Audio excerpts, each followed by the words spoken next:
ओम विघ्नेश्वराय वरदाय सुरप्रियाय लंबोदराय सकलाय जगद्दिताय नागायनाय सुतयज्ञ विभूषिताय गौरीसुताय गणनाथ नमो नमस्ते।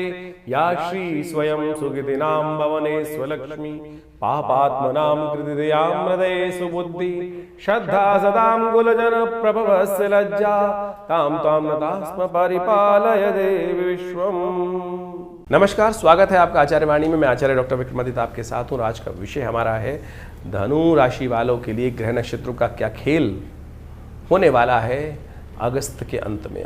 अगस्त का अंतिम समय खेल का समय है, ग्रहों का खेल आपके सामने शतरंज की चाल बिठाकर बैठा है और ये शतरंज की चाल क्षय और मात का जीवन आपके समक्ष खेल आपके समक्ष रखता दिखाई दे रहा है। हल्की सी गलती और क्षय, सही रास्ता पकड़ लिया तो विजय है।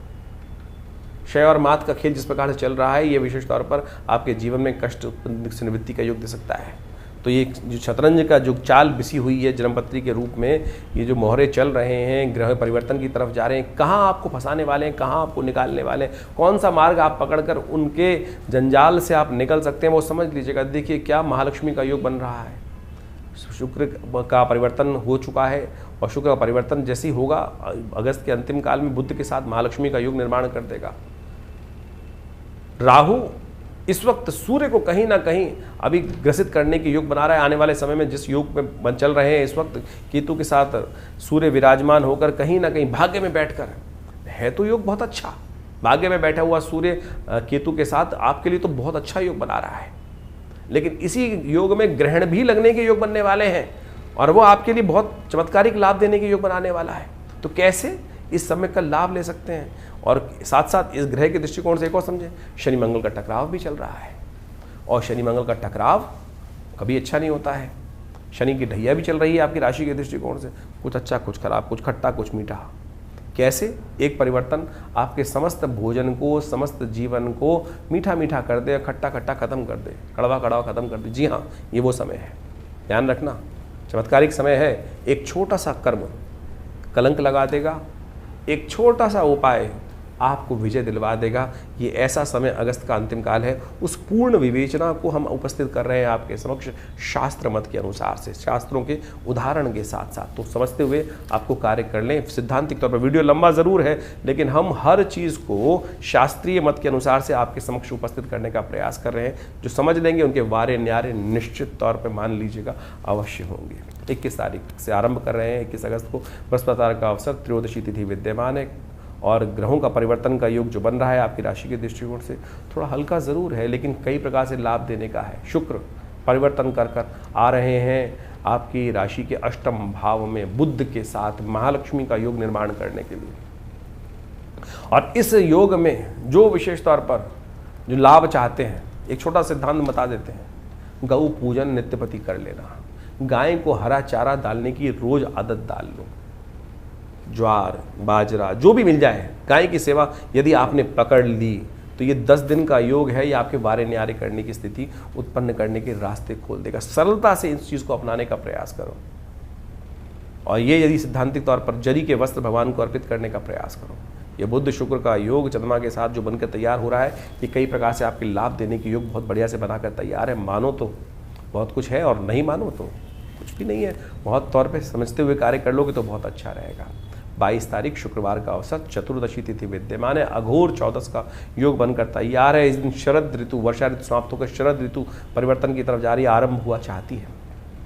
ग्रह नक्षत्रों के दृष्टिकोण से इस समय को आपको समझते हुए कार्य करना चाहिए। आशीर्वाद थोड़ा चाहिए, जो आशीर्वाद मिल जाए तो संपूर्ण रूप से, क्योंकि शनि महाराज इस वक्त आपकी सफलता पर बाधा देने के योग दे रहे हैं। चतुर्थ में बैठकर मंगल के साथ समसप्तक योग बनाकर वो वहाँ पर कई प्रकार के कष्ट सुख को समाप्त कर रहे हैं, ग्रहण लगा रहे हैं। साथ साथ सफलता पर भी कहीं ना कहीं रिजल्ट लाने नहीं दे रहे हैं। तो ऐसे में शनि को मनाना पड़ेगा आपको खास तौर पर, और शनि को मनाने के लिए शिव ही ऐसे हैं जहाँ शनि की कुछ चलती नहीं है।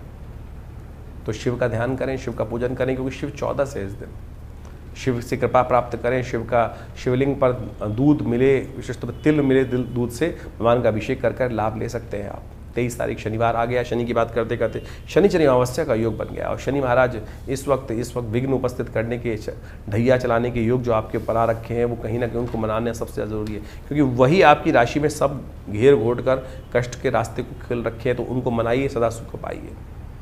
तो शनि स्तोत्र का पाठ कर लीजिए, शनि के मंत्र का जप कर लीजिए। हमने अपने इस चैनल के ऊपर अब शनि के वो ऑडियोज़ को उपस्थित कर दिया है। शनि मंत्र का 108 बार चांट लगा दिया है, जिसको आप चुपचाप सुन लीजिए, खाली चला दीजिए। धीरे धीरे मंत्र का प्रभाव रहेगा। और वो हमने विशेष तौर पर आज म्यूज़िक के चक्कर में बहुत सारे लोग फंस जाते हैं। वो गाना हो जाता है, फिर वो कहीं ना कहीं गाने की तरह जाएगी तो कहीं ना कहीं ध्यान कहीं और भटक जाता है। वैदिक रीति के अनुसार से, शास्त्र विधि के अनुसार से हमने उस चांट को उपस्थित किया है। उसको नित्य प्रति कान में पड़ेगा, कान के वातावरण में वो स्पंदन उत्पन्न करेगा। तो विशेष तौर पर वो कहीं ना कहीं सुलाएगा नहीं मंत्र आपको। कई लोग आज की तारीख में मंत्र को सुनकर सो जाते हैं। अरे भैया, निद्रा में चले जाओगे तो कुछ भी नहीं मिलेगा, सपने में मिलेगा सब कुछ। जागो, साधना करो, तप करो, मंत्र जब सोना नहीं है। लोग रिलैक्सेशन के नाम पर आज उपस्थित हो गए। एक इंडस्ट्री नई खोल दी है कि मंत्र को सोने के लिए उपयोग करते हैं। मंत्र सुनाना नहीं, मंत्र कर्म है। मंत्र आपको विशेष तौर पर जागरण कराता है। मंत्र तो जागृत अवस्था में, तप अवस्था में, वो समाधि निद्रा नहीं है। मंत्र जप करते हुए, साधना करते हुए, संध्या करते हुए, कुछ भी कार्य करते हुए यदि समाधि में निद्रा आ गई तो फिर तो गया, जड़ में चला गया, चैतन्य कहाँ रहा। समाधि तो चैतन्य है। तो इस आज सो कॉल्ड लर्नेड पीपल के चक्कर में ना फंसे, तो इसको सिद्धांतिक तौर पर समझते हुए कार्य करें, तब ठीक होगा आपके लिए। 24 तारीख रविवार का अवसर, प्रतिपदा तिथि विद्यमान है और चंद्र दर्शन का योग इस दिन बन रहा है। ग्रह नक्षत्रों के दृष्टिकोण से ग्रहों का परिवर्तन का योग आपके लिए बन रहा है। धर्म की तरफ आपकी आस्था जागती दिखाई दे रही है और धर्म तथा सुगम इस वक्त सूर्य केतु के साथ चंद्रमा विराजमान होकर आपके लिए बहुत बढ़िया योग बनाकर तैयार है। और ये आपकी किस्मत को जगाने का रास्ता, नए लोगों से संपर्क साधने का रास्ता बहुत बढ़िया से खुलता दिखाई दे रहा है। इस दिन का चांद चमत्कार दिखाएगा आपको। शिव का चांद इस दिन निकलने वाला है। जो शिव सिर पे धारण करते हैं, सुंदर चंद्र, वो निकलने वाला है। और शाम के समय वो दिखाई देगा। निकलेगा तो सुबह ही सूर्य के साथ, लेकिन दिखेगा शाम को, क्योंकि सूर्यास्त होने के बाद थोड़ी किस्मत अगर साथ दे गई और दिख गया वो, तो आपको पूरे 1 वर्ष के लिए निष्कलंक बना देगा ये चांद। ये ऐसा अद्भुत चांद इस दिन निकलने वाला है। सैद्धांतिक तौर पर शास्त्र के दृष्टिकोण से इसका मत जो है वो भी हम आपके समक्ष उपस्थित करने वाले हैं। कहा जाता है इस दिन चंद्र दर्शन करने के बाद भगवान का दर्शन भी करना चाहिए, साथ साथ माता पिता का आशीर्वाद देना चाहिए, गुरुजन का आशीर्वाद लेना चाहिए, गौ पूजन करना चाहिए। तो भगवान की कृपा से समस्त कष्ट दूर करने के लिए चांद जो निकलने वाला है वो अवश्य दर्शन करने का प्रयास कीजिएगा। सूर्य इन दिनों आपकी किस्मत को जगाने वाले हैं। रविवार का दिवस है। गायत्री का पाठ भी करना संपूर्ण रूप से कल्याणकारी योग बना रहा है। बहुत सारे लोग भाग्य में बैठे हुए सूर्य को केतु के साथ कहीं ना कहीं, हम कह रहे हैं, झंडा लगा दिया है केतु के साथ सूर्य ने आकर। ये 1 महीना आपके वारे न्यारे करने की रास्ता है। कष्ट जहाँ से है वो भी हम आपको समझा चुके हैं, उसको समझते हुए कार्य कर लीजिए तो बहुत अच्छा रहेगा। शनि को मनाते चलिए और शिव की कृपा से, हनुमान जी के डंडे से शनि को साइड में करते चलिए, बस ठीक कृपा होती रहेगी। आने वाला एक बहुत दिव्य योग, उस दिन शनि को मनाने का रास्ता भी बताएंगे आपको। 25 तारीख के दिन सोमवार का अवसर, द्वितीया तिथि है। ग्रह परिवर्तन की तरफ जा रहे हैं और ये परिवर्तन विजय का योग आपके लिए बना रहे हैं। पुरुषार्थ से चले चलो, रिजल्ट आएंगे अवश्य। जितना चलोगे रिजल्ट अवश्य देगा, ये सिद्धांतिक तौर पर ग्रह आपको बता रहा है। कोशिश करें इस समय को लाभ लेते हुए आगे चलाने का हम लगातार प्रयोग करते हैं। दुस्वाभाविकता मन से त्यागने का। आपकी स्थिति क्या है? करूं ना करूं, क्योंकि जो धनु राशि है वो दुस्वाभाविक राशि है। और इस वक्त जो ग्रहों का दृष्टिकोण है, बृहस्पति पूरी तरह से सपोर्ट कर रहा है आपको, जो सही दिखा कर रहा है, लगातार आपको पीछे कर रहा है। केसर का तिलक, हल्दी का तिलक नित्य प्रति अपने माथे पे लगाया कीजिए। 26 तारीख मंगलवार का दिन आ गई, वो चमत्कारिक तिथि जिसके बारे में वर्णन कर रहे थे, जो समस्त कष्टों को दूर करने का योग बनाने वाली है। इस दिन ग्रहों का योग देखिए कितना सुंदर बना हुआ है। भाग्य में विशेष तौर पर बैठे हुए सूर्य केतु के साथ, राहु बैठे हुए 3रे भाव में आपके साथ, चंद्रमा मंगल के साथ विराजमान होकर शनि के समक्ष आकर बैठ गया है, जो आपके मन को बिल्कुल अध्यात्म की तरफ ले जाने का रास्ता बना रहा है। तो सुंदर प्रयोग, बृहस्पति सम्मुख बैठा हुआ है आपकी राशि के, तो इससे सुंदर योग बन सकता है क्या?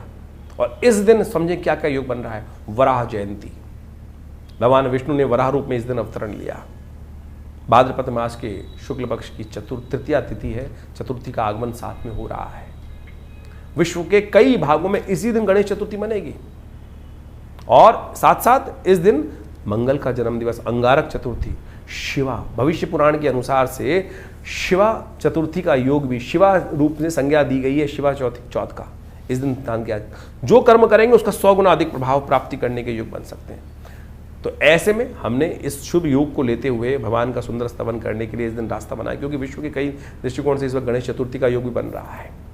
जहाँ गणेश चतुर्थी का योग बनेगा, क्योंकि मध्याह्न में अपनी चतुर्थी ली जानी चाहिए शास्त्र के दृष्टिकोण से। दिल्ली के पंचांग के अनुसार से 1:10 पर चतुर्थी का आगमन है, तो मध्याह्न काल ही, लेकिन अगले दिन करीब 3 बजे तक वो योग रहेगा। तो मध्याह्न में अपनी अगले दिन वृद्धि की तरफ ले ली लोगों ने, लेकिन ले सकते हैं दोनों तरफ शास्त्र के दृष्टिकोण से। विश्व में जहाँ अमेरिका इत्यादि में, यूरोप इत्यादि में तो इसी दिन मनाई की जाएगी। तो आप उस दिन चांद भी मत देखिएगा, ध्यान रखिएगा।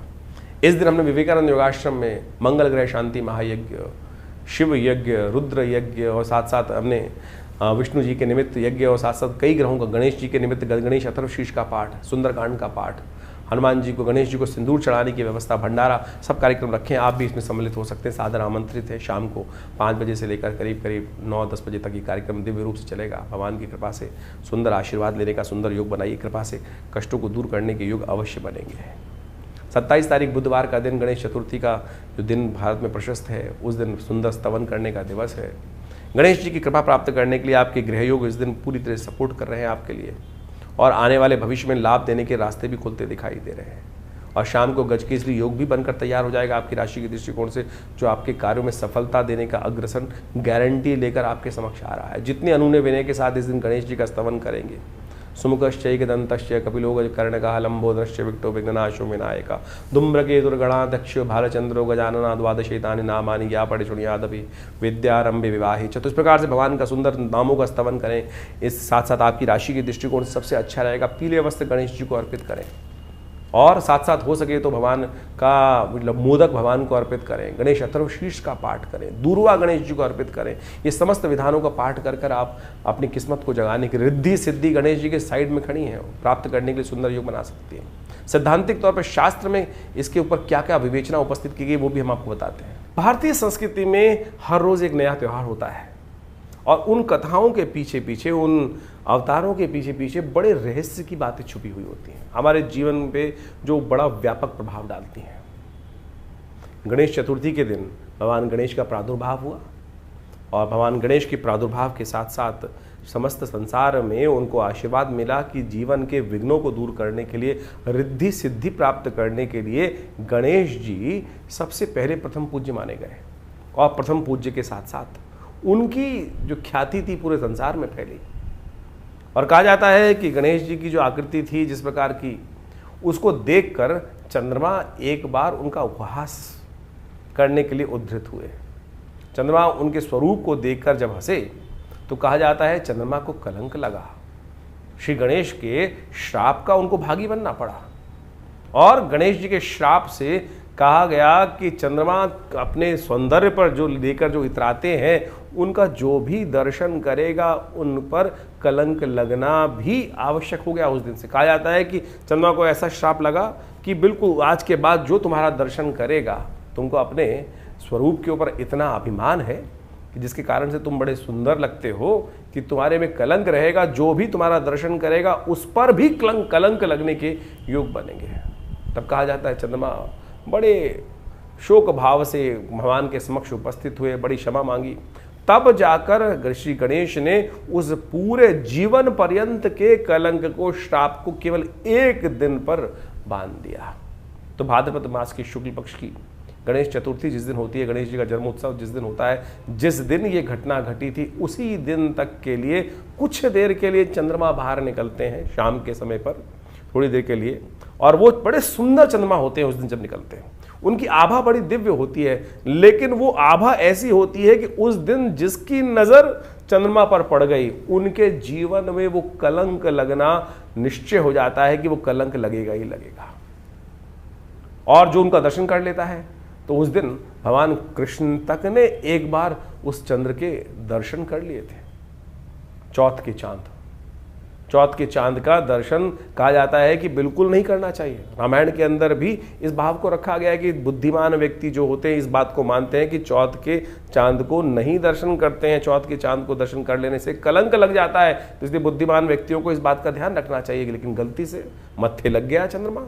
हम घर से बाहर निकलते हैं, कई बार सामने देखते हैं चंद्रमा निकले हुए हैं, बड़े सुंदर लग रहे हैं, और ध्यान रहा नहीं, चतुर्थी है तो जिस दिन, और निश्चित मान लीजिए कलंक लगना निश्चित हो गया। भगवान कृष्ण ने भी गलती से चंद्रमा के उस दिन दर्शन एक बार कर लिए। कहा जाता है कि उनके ऊपर भी कलंक लगा सम्यंतक मणि चुराने का।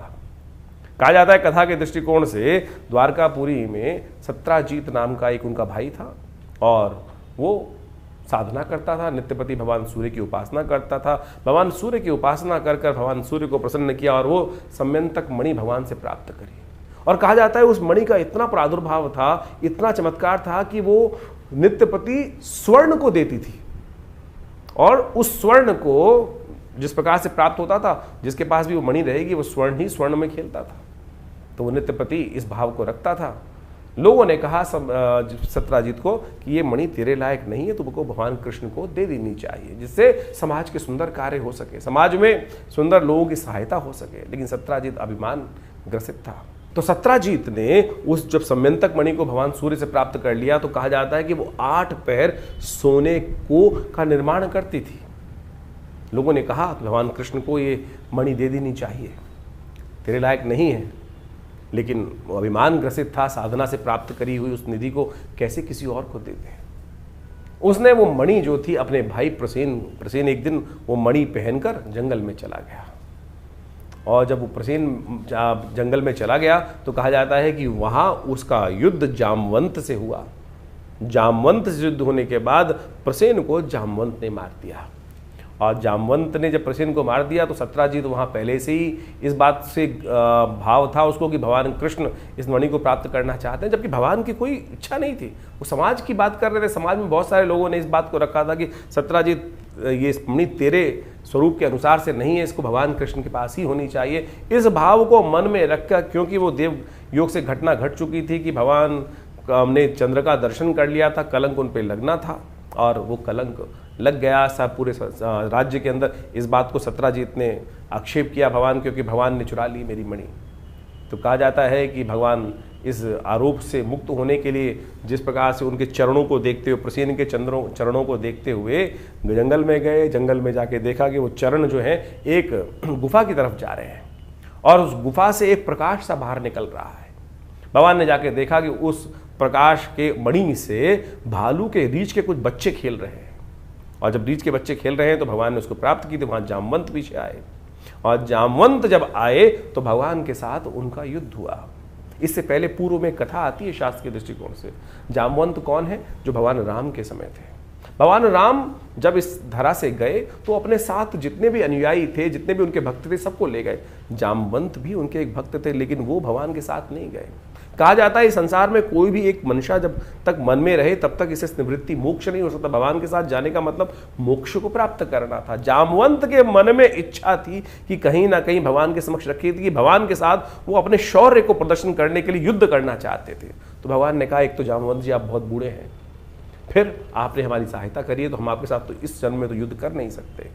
तो इसी कारण से कहा जाता है कि वो इतने लाख वर्ष इसी धरा पे रहे, और जब फिर भगवान कृष्ण का अवतरण हुआ तब भगवान कृष्ण के साथ उनका युद्ध हुआ, और युद्ध में 21 दिन तक लगातार युद्ध होने के बाद वो युद्ध में कहा जाता है कि जामवंत हारे, और वहां से भगवान ने मणि भी प्राप्त करी और जामवती को भी प्राप्त किया, और उन दोनों को लेकर पुनः द्वारका पधारे और वो सत्राजीत को वापस करी और पूरी कथा सुनाई। कहा जाता है इस कथा को सुन लेने से वो जो कलंक होता है वो नहीं लगता है। तो इस बात को हमें ध्यान रखें। इसके साथ एक और बात बता देते हैं हम आपको, इस कथा के साथ साथ समझ लेनी चाहिए कि इससे पहले जो दूज का चांद निकलता है, जो इसी मास में शुक्ल पक्ष का आरंभ जब होता है उस दिन दूज के दिन भी चांद निकलता है। कहा जाता है इसीलिए भारतीय संस्कृति में परंपरा बनी कि दूज का चांद अवश्य देखना चाहिए।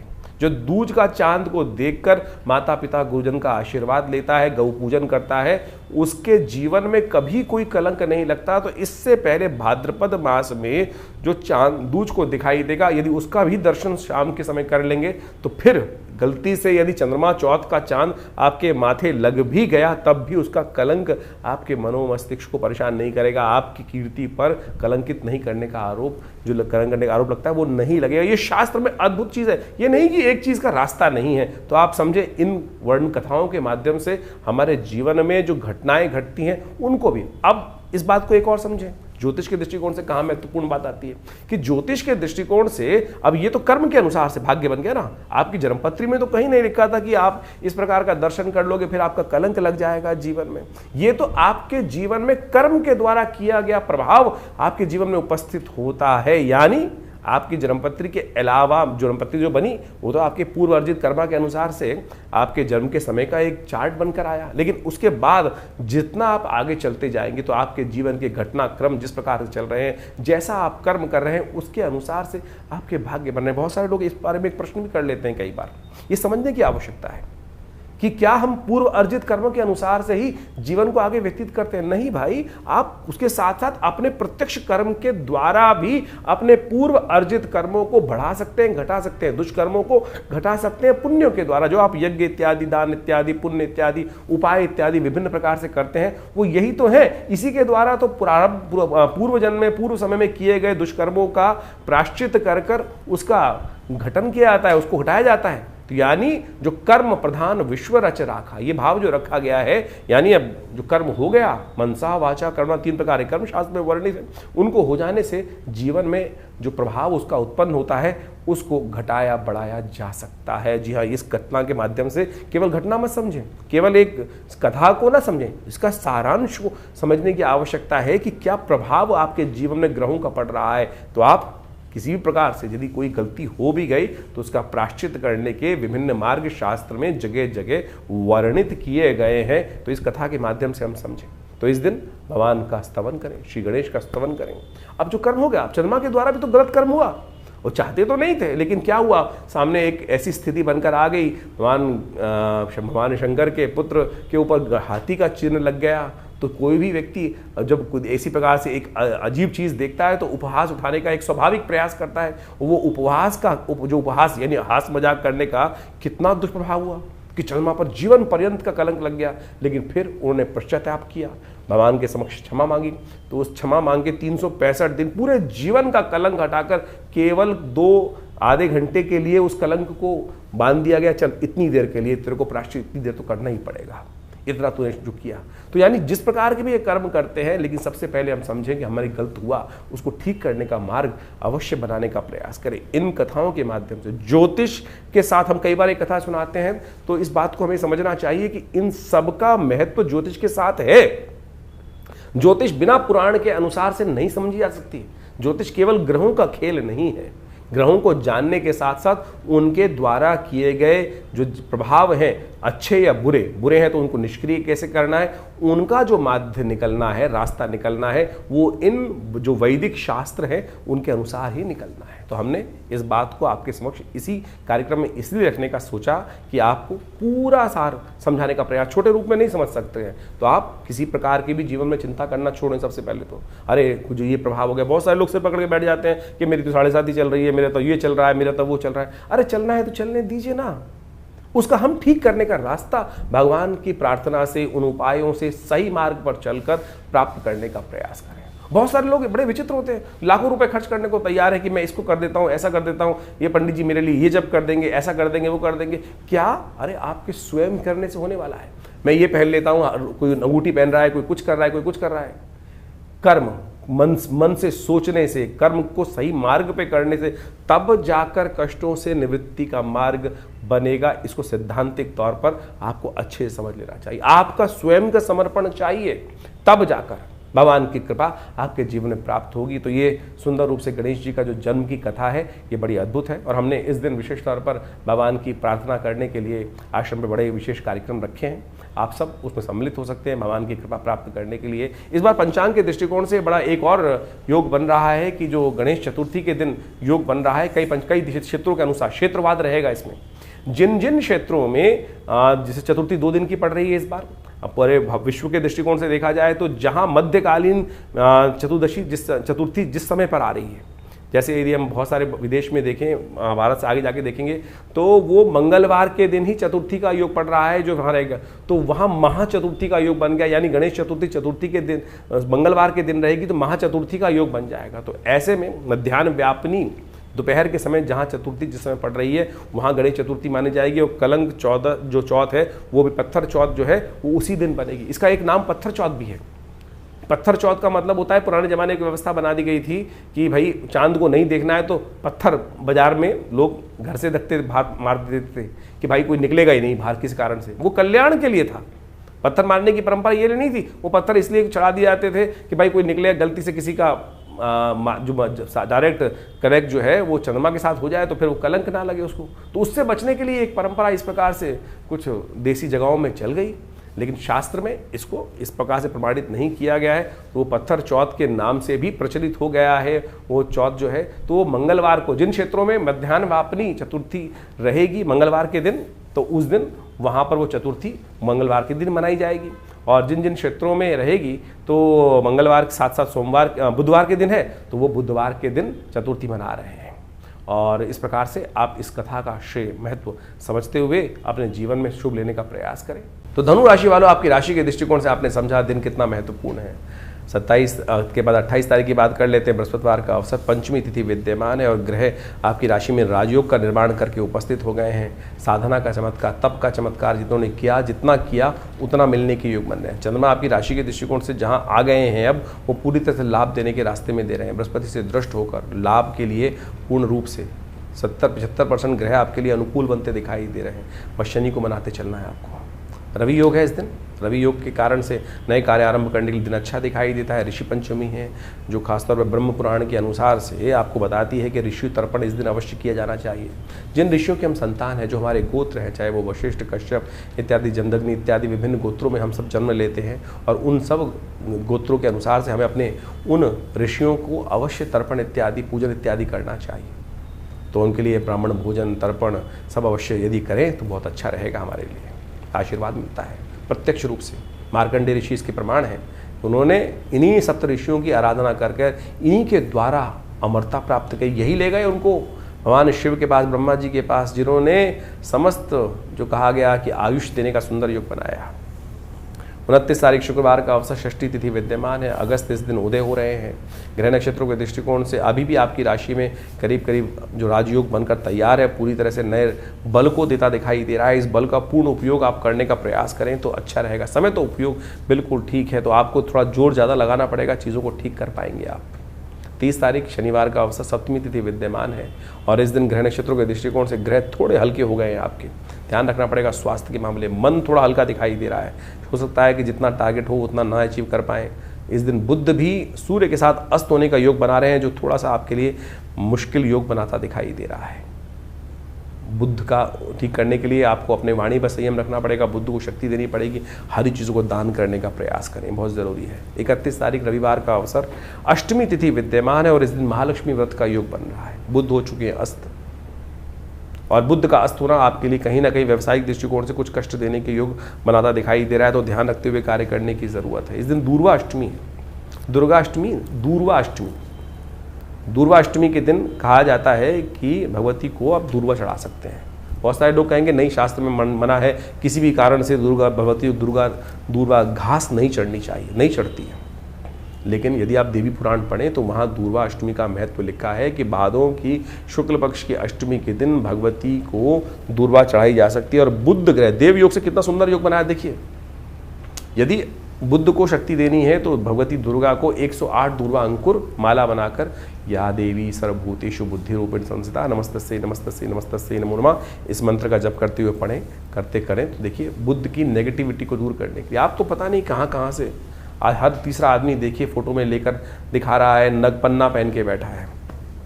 एक प्रश्न है, क्या इतने पन्ने संसार में उत्पन्न होते हैं कि जितने लोग पहनते आज हर चौथा आदमी पहन के घूम रहा है, या वो फैक्ट्री में बन के आ रहे हैं क्रिस्टल के बने हुए, और आप जिस ज्योतिष के दृष्टिकोण से जिस महाराज के पास जा रहे हैं वो आपको कहीं ना कहीं क्या करते चले जा रहे हैं। बुद्धि में तो आपके भी आता होगा, मैं तो मूढ़ आदमी हूँ, मुझे थोड़ा कम ज्ञान है, आपको ज़्यादा ज्ञान है, उतनी ज्ञान तो आपके पास भी होगा। तो शास्त्र को समझें, महालक्ष्मी के व्रत चमत्कारिक दिन, जिन चमत्कार की बात हम कार्यक्रम के आरंभ में कर रहे थे, वो दिन आरंभ हो रहे हैं। महालक्ष्मी को प्रसन्न, सब कुछ आते हैं संसार में आते हुए कि महालक्ष्मी को प्रसन्न करने, महालक्ष्मी को प्रसन्न करने। महालक्ष्मी के प्रसन्न करने के 16 दिन आरंभ हो रहे हैं। बहुत सारे लोग परिपाटी के अनुसार से उनका पूजन करते आए हैं और भरमार हो गई है बहुत सारे लोग की पंचोपचार पूजन करें, ऐसा करें, धूप चढ़ाएं, कमल के पुष्प चढ़ाएं, कमल की माला अर्पित करें और पूजा हो गई है। पूजा नहीं हुई है, ये तो केवल प्रदर्शन हुआ कि हमने स्वागत कर लिया। आराधना कुछ और है, व्रत कुछ और है।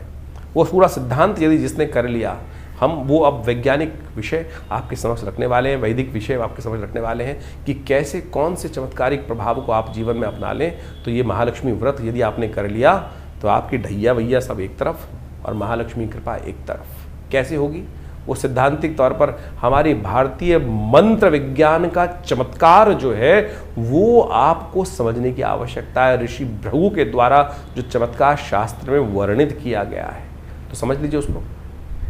तो अभी आपने नित्यपति राशि का फल समझने का प्रयास किया और अब आप समझें कि सबसे महत्वपूर्ण जो इस पूरे के पूरे अगस्त के अंदर एक तिथि पड़ रही है वो है महालक्ष्मी व्रत की।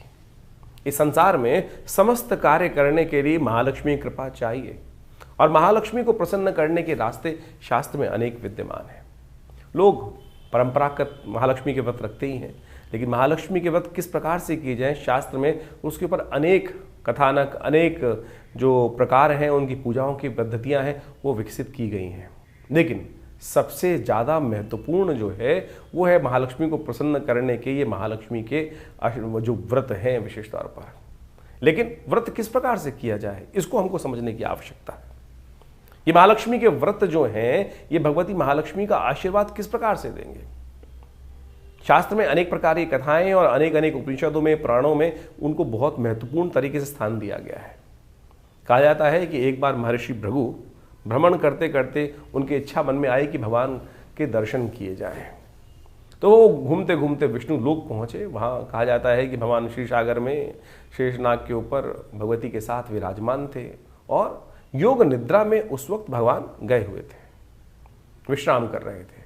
महाराज भृगु जब पहुँचते हैं, महर्षि भृगु वहाँ पर, तो भगवान योग निद्रा में होने के कारण से उठते नहीं हैं।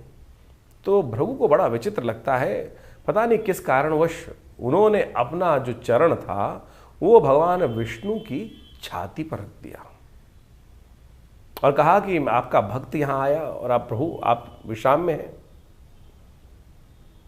कहा जाता है कि भगवान तत्काल उठे और उन्होंने भृगु को प्रणाम किया और कहा कि महाराज आप आए और मैं विश्राम में रहा।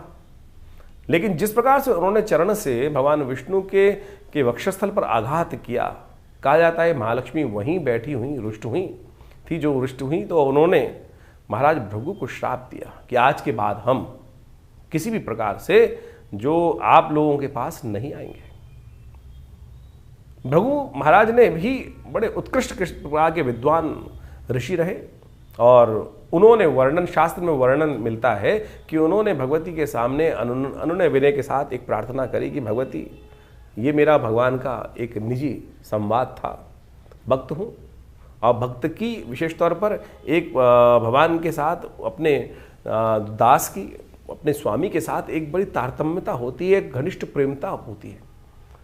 और भगवान ने कुछ नहीं कहा लेकिन आपने श्राप दिया, मैं उसको स्वीकार करता हूँ, लेकिन ऐसे मंत्र बनाता हूँ। महर्षि भृगु के द्वारा बनाए गए श्री विद्या के अंतर्गत आए श्री सूक्त का निर्माण उन्होंने उस कथानक के बाद किया और कहा कि जो मैं क्या, ऋषि क्या, कोई भी वर्ण का व्यक्ति संसार में इन मंत्रों को जप करेगा, उनके द्वारा यज्ञ करेगा, इस पद्धति के द्वारा कार्य करेगा, तो माँ भगवती आपको उस दास पर कृपा करनी ही पड़ेगी। और उनके द्वारा बनाए गए वो मंत्र विशेष तौर पर कहा जाता है महालक्ष्मी सूक्त के रूप में उपस्थित है। ऋग्वेद में आए हुए उपनिषद के अंतर्गत, ऋग्वेद उपनिषद के अंतर्गत आए हुए महालक्ष्मी सूक्त के अंदर इन मंत्रों का वर्णन मिलता है। और सत्य माने हमने इसके ऊपर बहुत शोध किया। ये जो विधि है श्री सूक्त की, ओम हिरण्यवर्णाम हरणिम सुवर्ण रजत सृजाम चंद्राम हिरण्यमयीं लक्ष्मीं जात वेदो माव ताम आव जात वेदो लक्ष्मी मनमगामिनीं यस्याम हिरण्यम विंदेयम कामश्वम पुरुषानहम। ये जो 16 मंत्र है, हमने 2 मंत्र आपके समक्ष इस वक्त यहाँ रखे। इनको जो नित्यपति इनके द्वारा भगवती महालक्ष्मी की आराधना करते हैं, और तो कहा जाता है कि महालक्ष्मी बाध्य हो जाती हैं उस जातक पर अपनी कृपा करने के लिए। तो इन महालक्ष्मी के जो व्रत आरंभ हो रहे हैं 31 तारीख से, भाद्रपद मास के कि जो अष्टमी जो बन रही है उस दिन से ये महालक्ष्मी व्रत आरंभ जो हो रहे हैं। इस दिन से नित्यपति भगवती की षोडशोपचार पूजन करने के उपरांत इन मंत्रों का जप और नित्यपति घी के द्वारा, कमल के बीजों के द्वारा और बिल्व की सामग्री का उपयोग करते हुए, समस्त चीज़ों का उपयोग करते हुए श्रद्धा भाव से यदि नित्यपति इन मंत्रों का जप आप इन 16 दिनों में करेंगे तो भगवती महालक्ष्मी की असीम कृपा प्राप्त होने का योग बन जाता है। बाह्य तौर पर बहुत सारे लोग व्रत करते हैं, लेकिन बाह्य रूप से उनकी पूजा कर लेते हैं, प्रार्थना कर लेते हैं, उनका पूजन कर लेते हैं, और वो तो पूजा हुई, व्रत कहाँ हुआ, जो उनके समर्पण भाव हुआ। लेकिन जो मूल कारण है, जो है कृपा प्राप्ति करने का जो सिद्धांत है, फिनोमिना क्या है, वो पद्धति क्या है, वो ये श्री सूक्त का जप है, श्री सूक्त का यज्ञ है। यदि इन श्री सूक्त के मंत्रों का नित्यपति यज्ञ कर दे, हमारे इस चैनल के ऊपर आप डिस्क्रिप्शन में जाकर उन मंत्रों को देख सकते हैं। हमने उसका पूरा यज्ञ अपने इस चैनल पर रखा है, डाला है, और ज़्यादा से ज़्यादा 1.5 मिनट में वो 16 मंत्र पूरे हो जाते हैं। और नित्यपति यदि उनका 108 बार श्रवण, उसका स्तवन आप करना शुरू कर दें तो भगवती महालक्ष्मी की कृपा प्राप्त करने का जो चाहो, जैसा चाहो वैसा होने के योग, चमत्कार एक नहीं हजारों बार हमने देखा। हम भी संसार में रहते हैं, और जो व्यवस्था अब चलती है भगवती कृपा से अद्भुत रूप से वो कृपा प्राप्ति के योग बन सकते हैं। तो आप कैसे भी जीवन में दुर्भाग्य के योग बने हुए हो और ग्रहों का अशुभ प्रभाव हो, वो मंत्र वो शक्ति है कि मंत्र जो है वो देवताओं को बाध्य कर देते हैं आप पर कृपा करने के लिए, ग्रहों के दुष्प्रभाव को एक तरफ कर देते हैं। यदि इन शास्त्रोक्त विधि के अनुसार से, हमारी भारतीय संस्कृति ऐसी चमत्कारिक संस्कृति है कि जो योग कहा साथ साथ क्या है कि जो बिल्कुल पद्धतिबद्ध युक्त है कि अगर आप पूर्ण इस श्रद्धा के अनुसार से, विश्वास के अनुसार से इस मार्ग पर चलोगे तो उस गंतव्य के निष्कर्ष पर, अंतिम लक्ष्य को प्राप्त करने का रास्ता बनेगा ही, उसमें कोई दो राय हो ही नहीं सकती हैं। तो ये मंत्र विज्ञान का चमत्कार है जो हमने आज इस कथा के माध्यम से आपके समक्ष रखा है। तो इस भाद्रपद मास के जो महालक्ष्मी के व्रत आरंभ हो रहे हैं, इसमें इन 16 दिनों में नित्यपति, हमने विवेकानंद योगाश्रम में इसके लिए पूरा नित्यपति यज्ञ रखा है और पूर्ण विधि के अनुसार से भगवती महालक्ष्मी के ये अनुष्ठान को किया जा रहा है। आप भी उसमें अपना भाग ले सकते हैं। पूरी व्यवस्था जानने के लिए हमारे जो आश्रम के नंबर्स हैं उन पर संपर्क साध सकते हैं। आपके कैसे भी ग्रह योग हो, कोई बड़ा का कार्य हो, हमने जितनी बार भी, जिसके लिए भी, जब भी, अपने लिए भी, जैसे जब आवश्यकता के अनुसार से करते हैं तो भगवती के ये मंत्र चमत्कार दिखाते हैं। और ये बाण वो बाण है कि लक्ष्य भेद कर ही आता है और लक्ष्य की पूर्ति की तरफ ही काम करता है। तो बड़ी श्रद्धा के साथ आप इन महालक्ष्मी व्रतों को करें, श्रद्धा के साथ इन तरफ चलें। हमारा विश्वास है कि भगवती कृपा से आपके अद्भुत मनोकामना सिद्धि के योग अवश्य बनेंगे। तो इस कार्यक्रम में हमने आपके समक्ष समस्त राशि का प्रभाव उपस्थित किया। तो आप इस पर चलकर, इन मंत्रों को जानकर, इस विधि को जानकर अपने जीवन में कल्याण का मार्ग प्रशस्त करें। धन्यवाद।